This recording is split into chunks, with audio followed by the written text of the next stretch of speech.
Hello, everybody. Coming to you live from the MACtion headquarters. It's your pals, Andy, here early in the week, and you might know why. It's back. MACtion week 1. Well, officially week 11, but week 1 of midweek MACtion is back. It's early November. There's a dew on the grass in the morning. There's a chill at night. You can feel it in the air. Empty bleacher seats panning across your TV screen. Unless you have YouTube TV, then in 2025, here we are, pulling our best Jack Sparrow, pirating MACtion games. Wow. It's great to be back. Short episode for you today, covering a little preview of 4 games today and tomorrow, Tuesday, Wednesday. I want to make sure everyone's covered. We have a nice little slate here. A couple surprising numbers. Akron, a double-digit favorite? Huh? What? What? Is this a parallel universe? Did they spell the team name wrong? Nope, you see it right. 10-point favorite. And then we have a rivalry mixed in. We got a couple rivalries back-to-back weeks, so good to see that make a MACtion appearance again. But as always, we will start. And what would be the MACtion theme song? You know, college football, CBS has that iconic theme song. ABC has some sort of Imagine Dragons attached theme song. Would MACtion be like the Curb Your Enthusiasm? I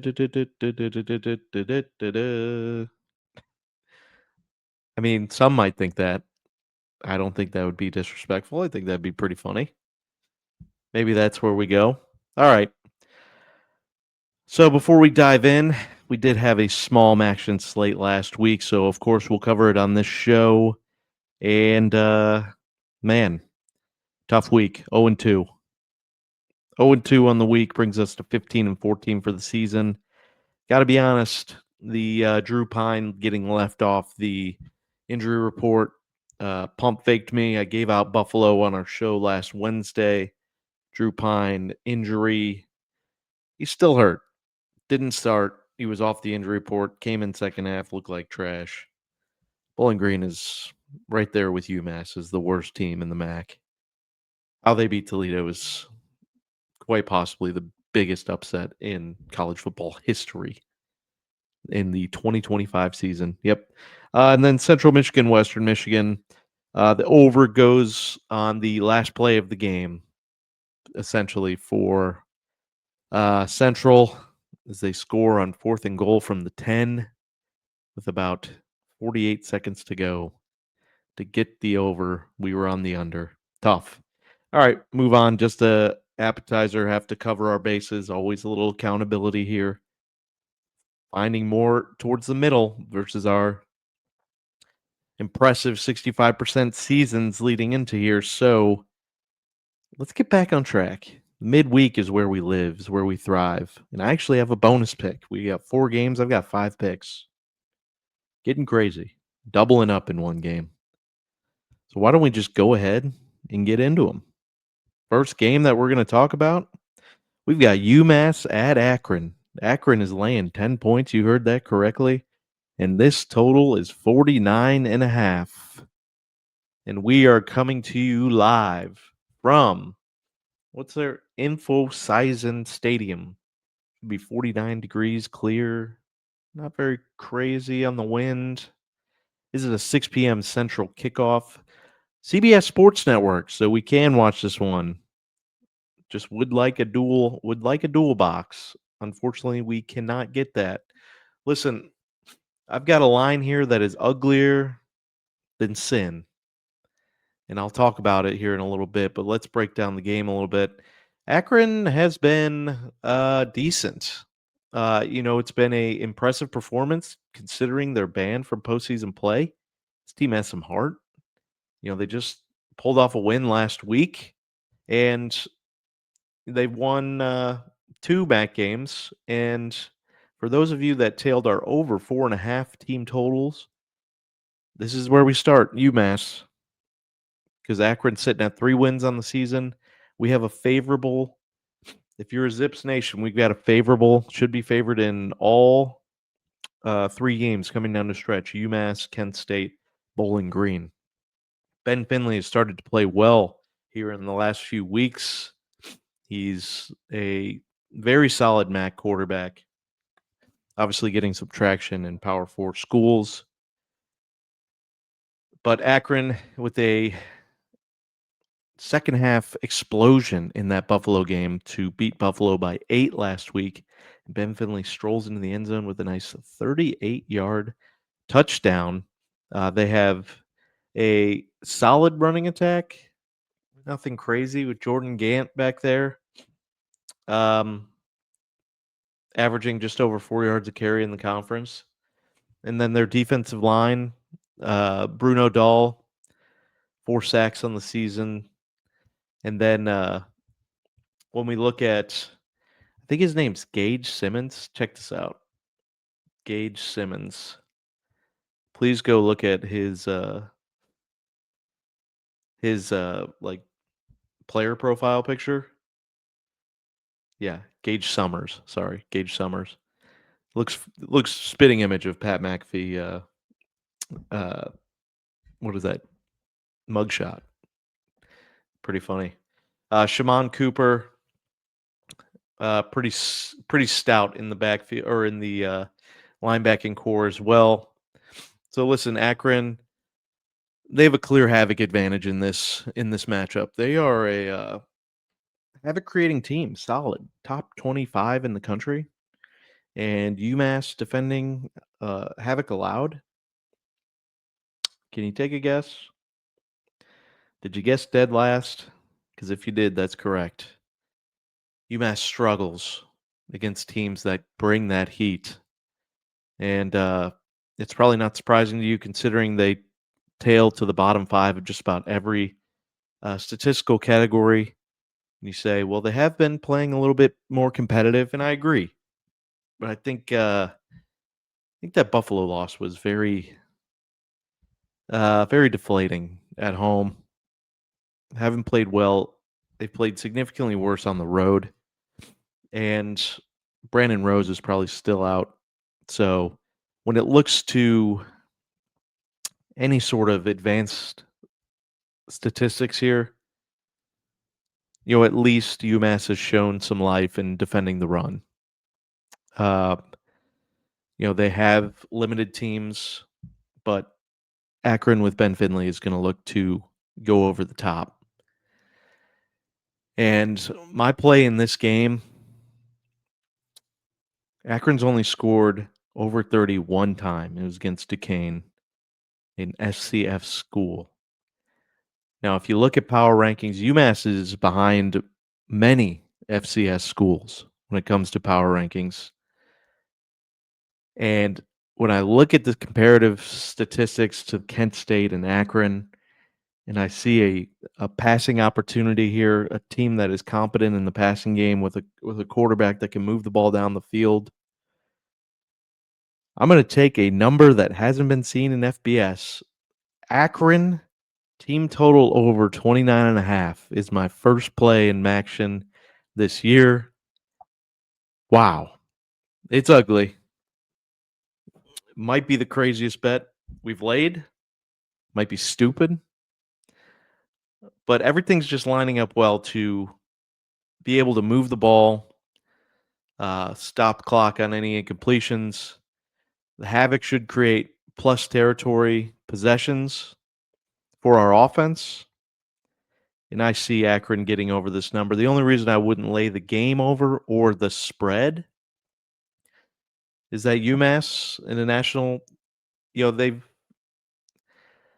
scored a couple more points here against Central and Buffalo in the last few games. So the only thing I'm certain of is Akron being able to score. Akron being able to cover 10. I could see them doing it. Do I want that to be my bet? No. Over? Yes, obviously, I could see that hitting if I have Akron over 29.5, but I could also see UMass laying an egg, scoring 7, and Akron scores 35. So that would hit the under. So that's where my head is at and why I'm taking that line. Best of luck. Battle of the Bricks up next. Miami of Ohio goes to Athens on a Tuesday night, 6 p.m. They are at Peden Stadium. And man, what a matchup here. Two of the hottest teams in the MAC. Miami on a 6-game win streak, 5-game win streak. And Ohio has won 5 of their last 6, dropping a weird game to Ball State in between there. Miami 4-0 in the MAC, Ohio 3-1 in the MAC. This is a game that is renowned in the circles around here in the Midwest. Miami leads the overall series 56-43-2. And interesting stat here, this game has gone over in the last 4 appearances, and the dog, who's Miami in this situation, has won outright 5 of the last 7 meetings. If you recall, last year they played twice.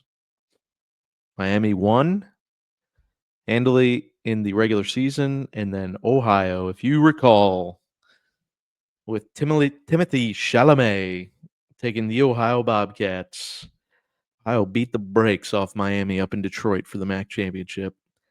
So there is probably some sour taste in everyone's mouth there in Oxford and Miami. ESPN predictor as Ohio a 65% chance to win. That's why we don't trust ESPN, folks. It's just not even close to being correct. Seth Bangura running the ball for Ohio has been solid, 728 yards on the season, 9 touchdowns. Navarro has cooled off from his hot starts there, competing and hanging in with a Big Ten team and then beating a Big 12 team in West Virginia. But 11 touchdown to 7 interception ratio is not the strongest performance we've seen. DeQuan Finn starting to heat up as the season moves on. Very unimpressed with his start of his season, but in the last 2 games, Eastern and Western, he hasn't turned the ball over, and he's been responsible for, 6 touchdowns in 2-score games, and then turned the ball over 1 time against Akron. But he's starting to run the ball well, averaging over 60 yards a game in his last 3, and then averaging over 70 in the last 4. Meanwhile, being able to complete the ball at a high clip, averaging over 60 yards completion, or I'm sorry, 60% completion. Listen, I think Miami's hitting their stride on what they were predicted preseason. And I think Ohio is just kind of finding the identity that they were preseason and why we were on their under. I think a lot of question marks on their defense. And I think an offense that has kind of leveled out. When I look at these 2 teams, I see a lot of green where I want to back. So when it comes to offensive success, Ohio will be able to move the ball, even though Miami has found some leverage. I'm a little concerned about how easy Eastern was able to move the ball against Miami a couple weeks ago. This is not the Chuck Martin defense of past. But I think with the confidence and momentum Miami's built in the last few weeks, I think they'll be able to take advantage of Ohio's poor rush defense. I think they'll be able to take advantage of Ohio turning the ball over and running into some trouble with the penalties.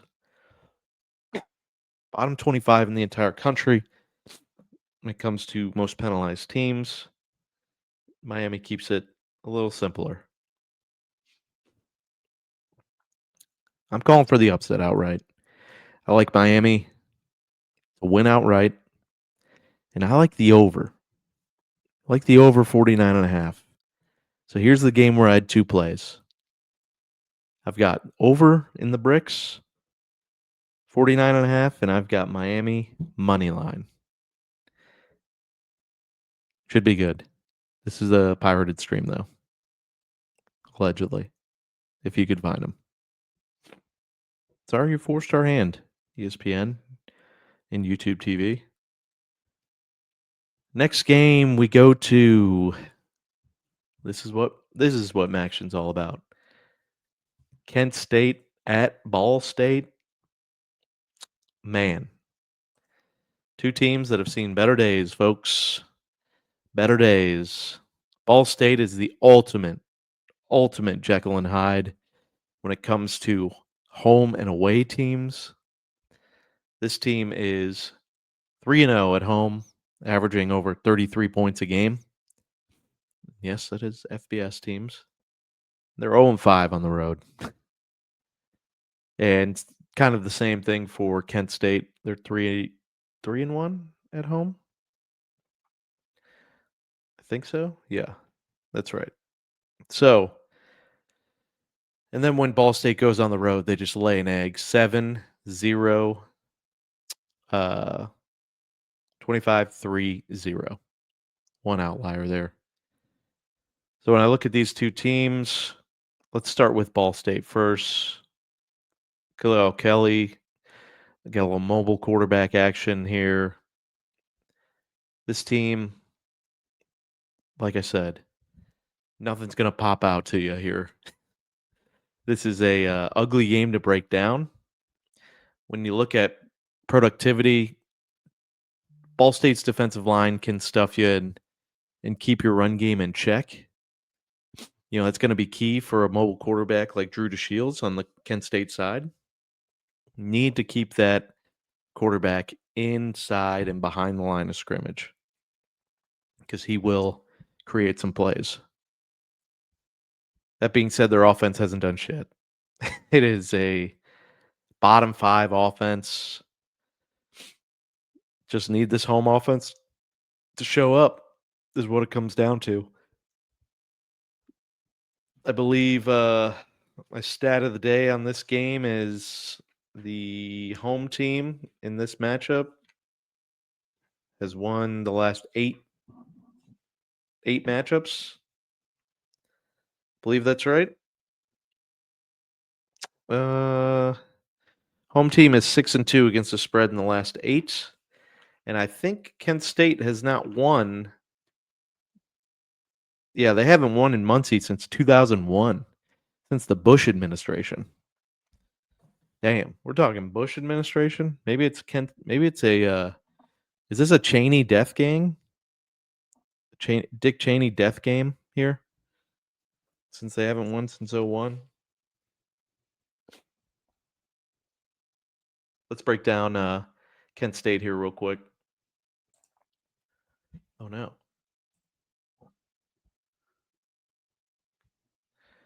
When we look at Kent, oh no. What the shit? Oh no, my stats went away. God damn it. All right, that's okay. We'll go to Kent here. Drew DeShields has been a shining light in this team. Not going to lie. 11 touchdowns to 2 interceptions, 1,100 yards passing. And then, you know, just kind of a scramble quarterback, not really a dual threat quarterback, if that makes sense. Like, he'll use his legs to make plays when he needs to, but he's definitely going to look to throw the ball. Very efficient there. Only 1 interception in the last 3 games. Another win, 2 of the last 3 games wins. So beat Bowling Green and last time out and had a 10-0 lead on Toledo. They came out blazing. 75-yard touchdown on the first play of the game. So these boys are ready to compete. Obviously already over the win total, 1.5. They soared over, doubled it. 3 wins already. This team has eyes for Kent State bowl game? Huh? Um, hold on. Yeah, the remaining of the schedule. They've got 4 games left. They can go 3-1. Ball State, Akron, Central, Northern. I don't think they can. But man, that what a story that would be. Anyway, outside of Drew DeShields, its defense is ranked pretty poorly all year. Unfortunately, when we look at this defense, they can contain the rush explosiveness and explosive plays. They can create a little bit of havoc. But outside of that, not going to find really any positivity in this. Last 2 times on the road, they are outscored a combined 89-10. Woof. Obviously, showed some life against Buffalo, but that was at home. So we're going strictly Jekyll and Hyde. That's all MACtion can be. Ball State money line. And I would lean towards the under in this game. And finally, see it on the shirt. Going to the Glass Bowl Wednesday at 6. Puke. Toledo comes back home off a bye week-ish, losing to Washington State in a game. Toledo's defense did whatever they could. The offense did whatever they couldn't. Anyway, they're hosting Northern Illinois here at the Glass Bowl. This game is on ESPN2, so once again, going to have to look for alternative routes here. Spread is 14.5 for Toledo, over under 42.5. ESPN has Toledo winning this game 86% of the time. I think that's a little low. Listen, Toledo's been the most underwhelming team in college football. A little bias, sure. It's not being talked about on the Feinbaum show or anything like that. But when you look at every statistical category, every opponent adjusted category, this defense is elite. It's an elite defense, folks. They pop in every single stat. Like, it makes no sense how this team has 2 MAC losses and has 4 losses overall. Offense has just completely cooled down in the last few games. But when we look at Emmanuel McNeil-Warren, second best safety ranked in NCAA football game, he's going to be a first-round draft pick next year. You've got an entire secondary of NFL-type talent with Brandon Alls, Nasir Bowers. I mean, this team does all of the things that you want on their defense, and then you look at what could go wrong. Once again, another Jason Candle-led team is bottom 10 in discipline, bottom 10 in penalties per game, penalty yards per game.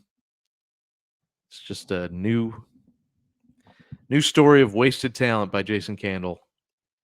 And that's why when you see a two touchdown spread, you have to dive into the numbers a little bit more to help you trust, because just a spoiler alert, I'll be betting Toledo minus 14.5. That's the play in this game.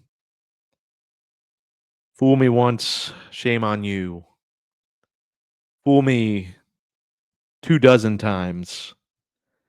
That's still shame on you. That seems like a very ugly thing to do to a person, is to fool someone that is so gullible to trust you so many times. That seems mean. And so it can't happen again. This is a new divine intervention, a soul-searching win here. Toledo dominates everything on the defensive side of the ball: havoc, stuff rate, rush explosiveness, yards per play on early downs, line yards, explosiveness. It's just where we need a healthy backfield. Where's Chip Train and Ben in the MAC play? Tucker Gleason has not really turned the ball over, but he hasn't really forced the ball down the field. When we look at Northern Illinois' profile, Josh Holst, not good. Not a good player on at the quarterback position, only 4 touchdowns to 3 interceptions. That's not good, folks. Only 580 yards coming out of the backfield. 600 yards total passing. Jesus. Listen, they had a nice win over Ball State last week, or the last time they played. There was a little mini bye week there. They've got one of the best linebackers in the MAC in Quinn Urweiler. 97 tackles on the season is insane through 8 games. 53 of them being solo. That guy is just a absolute monster. So could see some trouble there. In all honesty, though, I trust Toledo's defense. The only thing they've been disciplined in is being able to shut down any sort of passing attack. And to be honest, if this Northern Illinois defense or offense is going to want to run it anyway, like Toledo's going to be able to get away with just man coverage and loading the box. Like they're that good on the outside. So I see a lot of positive field position. I would lean the under in this game too. This could be a potential shutout. I'd say Northern does find a way to get 10 though. And I'd say Toledo finds a way to get 28. Weird game. 31 still hits the under. 31-10, 31-7. One of those games. And Toledo covers. So just to recap here, there it is. Mac Messiah slate for the first week of MACtion. AKRON team total over 29.5. OU Miami over 50.5. 49 on some books. Miami money line. Toledo minus 14.5. Ball State's money line. So happy it's back. A little salty, a little sour taste with this dispute going on, ruining what is so great. We'll talk about the final game in MACtion on the pod tomorrow when we cover the full week slate. That's everything I got today. Respectfully, go Rockets, go MACtion. Thanks for tuning in. See you later this week. Goodbye.